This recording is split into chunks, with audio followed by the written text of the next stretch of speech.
দর্শক সকালের বাণী ডিজিটালে আপনাদের স্বাগত জানাচ্ছি। খোকন সরকারের ক্যামেরায় আমি একেএম সুমন। আপনারা যদি একটু তথ্য দেই আপনাদের, যে গত কয়েকদিন ধরে কিন্তু তীব্র যে তাপদাহ চলছিল, সেই তাপদাহর পরে এখন দেশ জুড়ে বইছে প্রশান্তির বৃষ্টিসহ এই মুহূর্তে কিন্তু আবহাওয়া শীতল আছে। তবে আবহাওয়া অধিদপ্তরের যে তথ্য রয়েছে তাতে করে আজকে মধ্যরাত থেকেই কিন্তু রংপুর সহ আশপাশের যে জেলাগুলি রয়েছে সেগুলিতে আঘাত হানতে পারে কালবৈশাখী ঝড়।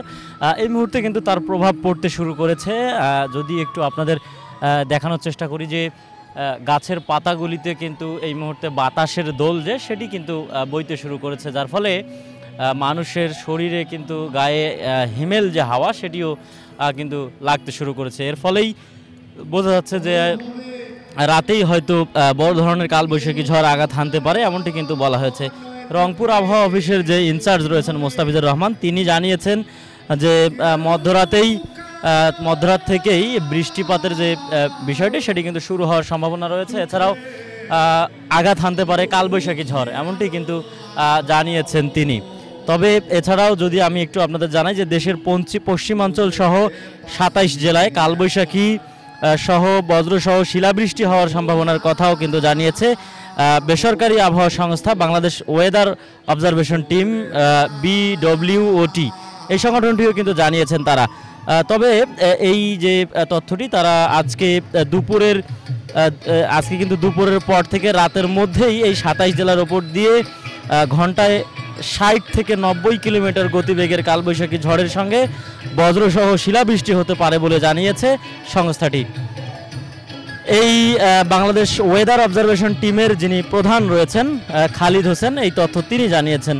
এছাড়াও তিনি জানিয়েছেন যে ৬ মে রাজশাহী, নাটোর, কুষ্টিয়া, মেহেরপুর, চুয়াডাঙ্গা, ঝিনাইদহ, মাগুরা, রাজবাড়ী, ফরিদপুর, ঈশ্বরদী, গোপালগঞ্জ, যশোর, নড়াইল, মাদারীপুর, সাতক্ষীরা, খুলনা, বাগেরহাট, পিরোজপুর, বরগুনা, ঝালকাঠি, বরিশাল, ভোলা, নোয়াখালী, পটুয়াখালী, মানিকগঞ্জ, বগুড়া, পাবনা ও এর পার্শ্ববর্তী এলাকায় স্থানভেদে ঘন্টায় ৬০ থেকে ৯০ কিলোমিটার গতিবেগে এই কালবৈশাখী ঝড় সহ শিলাবৃষ্টির সম্ভাবনার কথা তিনি জানিয়েছেন। এছাড়াও পশ্চিমাঞ্চলের যে জেলাগুলি রয়েছে যেমন চট্টগ্রাম, সিলেট, এই অঞ্চলগুলিতে কিন্তু ইতোমধ্যেই আমরা জানি যে ভারী বর্ষণ সহ কালবৈশাখী ঝড় কিন্তু শুরু হয়েছে।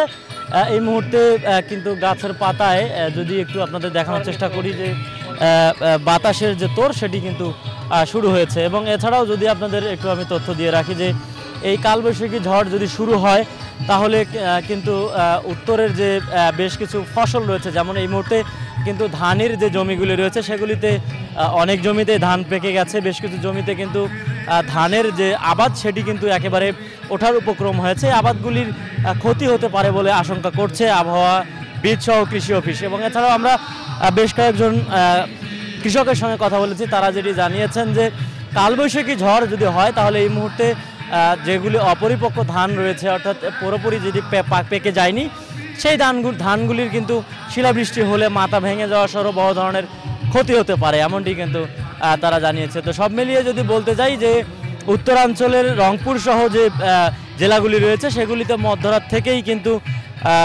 কালবৈশাখী ঝড়ের যে আঘাত সেটি হানা শুরু হতে পারে বলে আবহাওয়া অফিসের পক্ষ থেকে নিশ্চিত করা হয়েছে। তো এখনকার মতো আবহাওয়া অধিদপ্তরের যে তথ্য আমার হাতে ছিল সেটি আপনাদের জানাচ্ছিলাম। খোকন সরকারের ক্যামেরায় আমি একেএম সুমন। আপনারা দেখছেন সকালের বাণী।